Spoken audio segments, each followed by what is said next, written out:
नमस्कार, सुजस बुलेटिन में आपका स्वागत है। मैं हूं आपके साथ दीपाली माथुर। एक नजर हेडलाइंस पर। मुख्यमंत्री श्री भजनलाल शर्मा के नेतृत्व में नागरिक केंद्रित दृष्टिकोण बन रहा योजनाओं का प्रमुख अंग। राज्य बजट 2026-27 में डिजिटल शासन, पारदर्शी प्रशासन के महत्वपूर्ण प्रावधान। डिजिटल राजस्थान के लक्ष्य को प्राप्त करने के लिए नवीन आईटी पॉलिसी की महत्वपूर्ण घोषणा। सीएम प्रमाण से होगा प्रभावी नीतियों का निर्माण। Next generation citizen service reforms होंगे लागू। आर्थिक समीक्षा 2025-26 में प्रदेश में गुणवत्तापूर्ण सेवा प्रदायगी को किया रेखांकित। मुख्यमंत्री श्री भजनलाल शर्मा के निर्देशन में अंत्योदय की मूल भावना के अनुरूप राज्य सरकार नागरिक केंद्रित दृष्टिकोण को अपनी नीतियों एवं योजनाओं का प्रमुख अंग बना रही है। सरकार का उद्देश्य नागरिकों के परिवादों का त्वरित निस्तारण सुनिश्चित करते हुए उन्हें सुगम एवं सुलभ सेवाएं प्रदान करना है। आपको बता दें कि मुख्यमंत्री श्री भजनलाल शर्मा के नेतृत्व में राज्य सरकार ने 2026-27 के बजट में डिजिटल शासन और पारदर्शी प्रशासन के महत्वपूर्ण प्रावधान किए हैं, जो जनसेवा के उच्चतम मापदंड स्थापित करने में कारगर होंगे। राज्य सरकार ने बजट में प्रमुख सेवाओं को व्हाट्सएप प्लेटफॉर्म के माध्यम से शुरू करने की बड़ी घोषणा भी की है। इसमें आमजन को 100 प्रमुख सेवाएं मिल सकेगी। इसी प्रकार 25,000 युवाओं और महिलाओं को मिनी ई मित्र के रूप में अधिकृत किया जाएगा, जो मोबाइल आधारित सेवाएं प्रदान करेंगे। राज्य सरकार ने डिजिटल राजस्थान के लक्ष्य को प्राप्त करने के लिए नवीन आईटी पॉलिसी की महत्वपूर्ण घोषणा की है। वहीं स्टेट डेटा सेंटर की विभिन्न सेवाएं स्टार्टअप्स, एमएसएमई और नागरिकों को किफायती दर पर उपलब्ध कराने के लिए डिजिटल इंफ्रास्ट्रक्चर फैसिलिटेशन पॉलिसी और आपदा प्रबंधन, शहरी नियोजन, कृषि एवं पर्यावरण निगरानी में निर्णय क्षमता संवर्धन के लिए जियो स्पेशल पॉलिसी की घोषणा भी की गई है। परिणाममुखी जन कल्याणकारी योजनाओं और साक्ष्य आधारित नीति निर्माण के लिए सीएम प्रमाण policy, research and analytics for measurable action and nexus unit स्थापित की जाएगी। वहीं नीति आयोग की तर्ज पर गठित Rajasthan institutes for transformation and innovation का प्रावधान भी किया गया है। मुख्यमंत्री श्री भजनलाल शर्मा की दूरदर्शी सोच को साकार करने के क्रम में वर्ष 2025-26 की आर्थिक समीक्षा ने नागरिकों को गुणवत्तापूर्ण सेवा प्रदायगी को रेखांकित किया गया है। आपको बता दें कि राजस्थान संपर्क 181 के माध्यम से वर्ष 2025 में कुल 34.43 लाख पंजीकृत परिवादों में से 33.88 लाख परिवादों 98% से अधिक का निस्तारण हुआ है। इसी कड़ी में राज्य सरकार ने डिजिटल गवर्नेंस फ्रेमवर्क को उन्नत करते हुए राजस्थान संपर्क 2.0 भी शुरू किया है।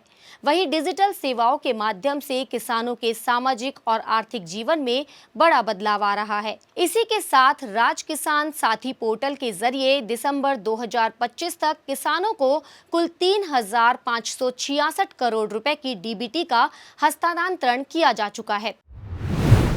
उद्योग एवं वाणिज्य मंत्री कर्नल राज्यवर्धन राठौड़ ने आज विधानसभा में कहा कि प्रधानमंत्री श्री नरेंद्र मोदी के विजन के अनुरूप राज्य सरकार द्वारा one district one product policy के तहत हर जिले के विशिष्ट उत्पाद को चिन्हित किया गया है। राज्य सरकार द्वारा इन विशिष्ट उत्पादों के प्रमोशन और वैश्विक निर्यात को बढ़ावा देने के लिए हर संभव प्रयास किए जा रहे हैं। उन्होंने बताया कि एक्सपोर्ट हब के माध्यम से जिलों में इन उत्पादों का प्रोडक्शन करने वाले उद्योगों को आवश्यकता अनुसार टेक्नोलॉजी अपग्रेडेशन के लिए वित्तीय सहयोग दिया जाता है। इसके अलावा ग्लोबल एक्सपोजर के लिए विदेशों में आयोजित मेलों में भाग लेने, एक्सपोर्ट हेतु ट्रांसपोर्टेशन सहित विभिन्न स्तरों पर आर्थिक सहायता दी जाती है।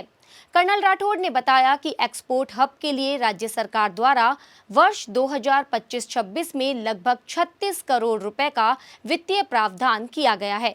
इसी कड़ी में प्रदेश की 350 इकाइयों को 16 करोड़ रुपए की वित्तीय सहायता प्रदान की गई है। इसी के साथ उद्योग एवं वाणिज्य मंत्री ने बताया कि सीतापुरा औद्योगिक क्षेत्र में तृतीय चरण में बहुमंजिला औद्योगिक भवन प्लग एंड प्ले निर्माण की एक परियोजना स्वीकृत की गई है। स्वीकृत परियोजना पूर्ण की जा चुकी है।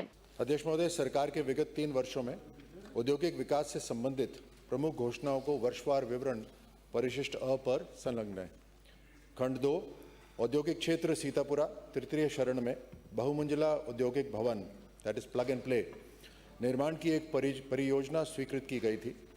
स्वीकृत परियोजना पूर्ण की जा चुकी है। अध्यक्ष महोदय, प्रधानमंत्री मोदी जी का एक विजनरी स्कीम है जिसमें हर जिले के जो खास प्रोडक्ट्स हैं जिसे हम हमेशा से देख रहे हैं उनका प्रमोशन, उनका बिक्री और बढ़े, इसके तहत ये ODOP one district one product policy राज्य सरकार ने बनाई है। इसमें सभी जिलों के लिए जो उत्पाद हैं उनका सिलेक्शन हो गया है। इसमें एक समझने की बात है अध्यक्ष महोदय, ये जो एक्सपोर्ट हब है ये कोई बुनियादी ढांचा, कोई इंफ्रास्ट्रक्चर नहीं है, बल्कि उस जिले के अंदर जो इकाइयां हैं जो उस प्रोडक्ट के ऊपर काम करती हैं उनको डायरेक्ट बेनिफिट करने की ये योजना है। इसके अंदर तकरीबन 36 करोड़ रुपए का बजट 2025-26 में आवंटित किया गया था, जिसमें से तकरीबन 350 इकाइयों को लाभ प्रदान किया गया है। तकरीबन 16 करोड़ उसके लिए खर्च करे गए। जयपुर का आसमान जल्द ही शौर्य, साहस और अद्भुत कला का साक्षी बनने जा रहा है।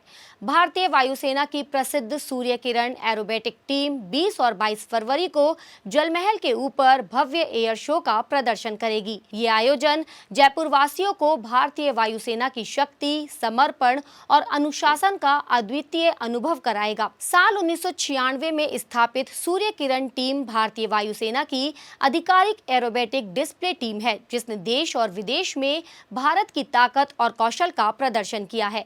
आमतौर पर 9 पायलट्स वाली ये टीम अत्यंत कठिन प्रशिक्षण के बाद इस स्तर तक पहुंचती है। तेज रफ्तार और सटीक तालमेल के साथ उड़ान भरते इन विमानों में सेकंड भर की भी चूक भारी पड़ सकती है, लेकिन यही भारतीय वायुसेना के अनुशासन और परफेक्शन की पहचान है। एयर शो के दौरान दर्शकों को डायमंड फॉर्मेशन, क्रॉसओवर और आसमान में बनता हुआ तिरंगा जैसे रोमांचकारी दृश्य देखने को मिलेंगे। इस आयोजन को लेकर शहर में जबरदस्त उत्साह है। प्रशासन ने सुरक्षा के पुख्ता इंतजाम किए हैं। आपको बता दें कि शो के दौरान ड्रोन उड़ाने पर पूर्ण प्रतिबंध रहेगा और आवश्यकता अनुसार ट्रैफिक डायवर्जन भी किया जा सकता है। ये एयर शो युवाओं के लिए प्रेरणा का स्रोत भी बनेगा। भारतीय वायुसेना में करियर बनाने का सपना देखने वाले युवाओं के लिए ये सुनहरा अवसर है। जब आसमान में तिरंगे के रंग फैलेंगे तो केवल विमान ही नहीं उड़ेंगे, उड़ेगा हर भारतीय का गर्व। 20 और 22 फरवरी को जयपुर इसी रोमांचकारी दृश्य का साक्षी बनेगा।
अब देखते हैं सुजस बुलेटिन के मुख्य बिंदु।